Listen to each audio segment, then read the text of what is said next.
So, go ahead, guys. So Pat, big return for you in the UFC, a lot on Twitter. I mean, how much do you think that the online community helped you return to the Ultimate Fighting Championship? A lot, actually.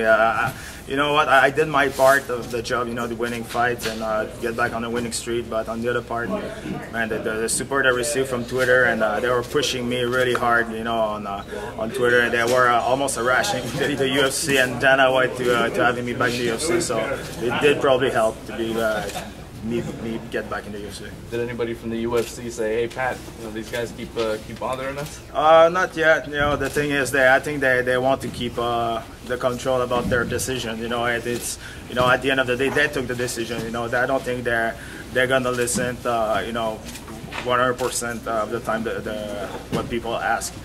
But you know, it's you have to be blind if you don't see it on Twitter. And as far as getting the call and getting the fight for Cung Le, you know, what are your thoughts on the fight and your emotions coming back? I feel pretty good about the fight. I fought on March 21st, and I just took 4 days off, and I knew it that, you know, be back in the UFC was probably this kind of situation, you know, late replacement or, you know, a short notice. But they called me, and that was 4 weeks before the fight. I was already in good shape to fight, so 4 weeks of training, that was just a bonus for me. And biggest fight of the year as well, biggest card of the year. It's not a bad comeback, right? No, it's insane. You know, I'll lie to you if I said I was expecting that. You know, I was expecting to be back in the UFC, but not in a big fight like that. And you know, I'm very thankful to have this opportunity to get back. You know, on a big show and big card, like you said, like that, it's gonna be amazing. How much have you missed it?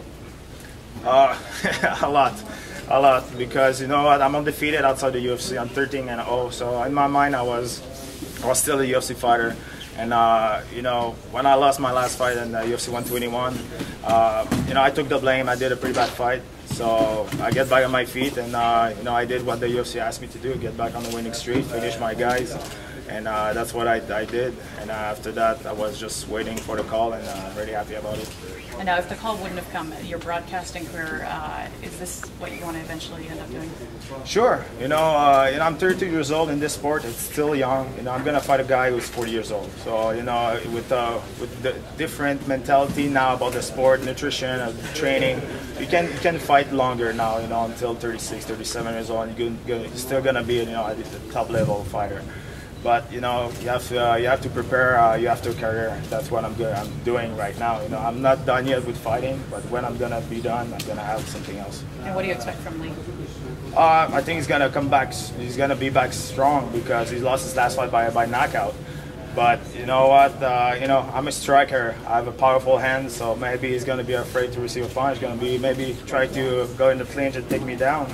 Never know what the reaction of a guy who's been knocked down like he was in his last fight. But you know what? I really don't care what he's gonna do. I know what I'm gonna do. That's the important. And you're not worried about missing a step at all because you've been out of it for a little bit? Not at all. Like I said, I fought in last March, so I'm ready to go. 4 wins in a row, and like I said, I'm defeated outside the UFC. So in my mind, I'm still in the game. Pat, in those last 4 fights that you've had outside of the UFC, what's been going through your mind? I wanted a big fight. You know, I never chose any opponent. I always fought the guy who was in front of me. Never ducked any fight. Never ducked any fighter. But you know, the hard thing was to find a good fighters to fight me on a smaller show, because nobody wanted to take the risk. Because you know, I don't want to sound cocky, but I think I still have a pretty big name. You know, and it's really good. So the thing is, I wanted to have a good fight, good names, and we fought the best available. You know, 3 UFC veteran. Machado was on a 4 winning streak, winning his last 10 of 11 fights. So we fought the best available, and you know, I won all 4. In those 4 fights, the first 2 were decisions, the last 2 you had finishes. Were you pretty confident that after those 2 wins by knockout that you'd be getting a call? Yes, but I thought I would be in Calgary card, to be honest with you. I was looking on the web, and I was like fight after fight. I was booking on the card. I was like, damn man, what's going on? But you know, I was staying in shape, and just in case this kind of situation happened.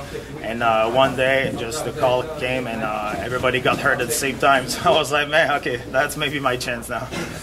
You've mentioned that you got to win your next fight to have another fight in the UFC. Is that correct? No, I fought I signed 4 fight deals with the UFC. 4 fight deals? But like everybody knows, contract in the UFC, it's never, they can release you after the first fight if you don't give a good performance. The thing is, it's the best organization in the world. You have to prove yourself every fight, and that's what I'm going to do on July 7th. Earlier, you hinted that maybe you could be in the co-main event in Montreal. Is that a wish, or is that something you heard? No, it's a wish. It's a wish. But you know what? That will be the perfect timing. With decisive win against Kong Lee. Montreal. It's 4 months after this fight, so it's gonna be the perfect timing for me. But I don't want to look after pass after Kong Lee. I'm gonna have my handful with him. That's why I'm training hard. I'm in good shape. I'm going there with a good mindset, and I can't wait to be there. You've mentioned that you worked on your wrestling. Since you fought Tom Lawler, what other aspect that you improved? Wrestling. Wrestling. Like I said in the past, I'm 185 pounds. I ain't scared of anybody on my feet. I think I proved it when I fought Anderson Silva. When I fought Drew McFadden, who's probably the most powerful guy at 185 pounds.